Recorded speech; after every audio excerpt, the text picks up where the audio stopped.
મહાનગરપાલિકાના નિર્ણય અનુસાર જે મિલકત ધારકોના રહેણાંકના વેરા બાકી છે તેમને બાકી રકમ પરના વ્યાજમાં 100% માફી આપવામાં આવશે, એટલે કે તેમણે માત્ર મૂળ રકમ જ ભરવાની રહેશે, જ્યારે કોમર્શિયલ મિલકત ધારકોને વ્યાજની રકમમાં 50% માફીનો લાભ મળશે. આ યોજનાનો લાભ નાણાકીય વર્ષ 2025-26ના ચાલુ વેરામાં લાગુ પડશે નહીં, પરંતુ અગાઉના વર્ષોના બાકી લેણા પર મળશે. આ અંગે મેયર મીરાબેન પટેલે જણાવ્યું હતું કે ઘણા વર્ષોથી બાકી રહેલા ટેક્સને કારણે નાગરિકો પર વ્યાજની રકમ સતત વધતી જાય છે.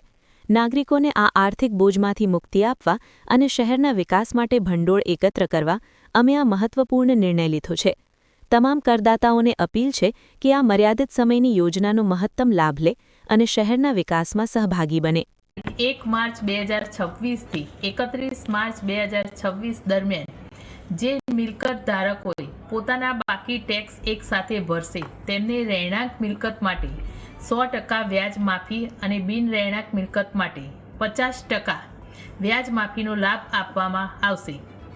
આ લાભ નાણાકીય વર્ષ 2025-26ના વેરામાં લાગુ પડશે નહીં. ગાંધીનગર શહેરના તમામ કરદાતાઓને હું અપીલ કરું છું કે મહાનગરપાલિકા દ્વારા આપવામાં આવેલો આ વિશેષ તકનો લાભ જરૂર લો.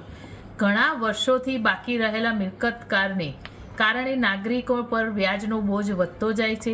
આ યોજનાના માધ્યમથી નાગરિકોને મોટી રાહત મળશે. જ્યારે મનપા દ્વારા સ્પષ્ટ કરવામાં આવ્યું છે કે આ રાહત યોજના માત્ર માર્ચ મહિના પૂરતી જ અમલી રહેશે.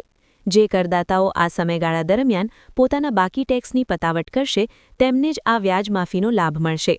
31 માર્ચ બાદ ફરીથી નિયમ મુજબ વ્યાજ વસૂલવામાં આવશે. આ નિર્ણયથી લાંબા સમયથી વેરો ન ભરી શકનારા મધ્યમ વર્ગના પરિવારો અને નાના વેપારીઓને મોટી આર્થિક રાહત મળવાની આશા છે.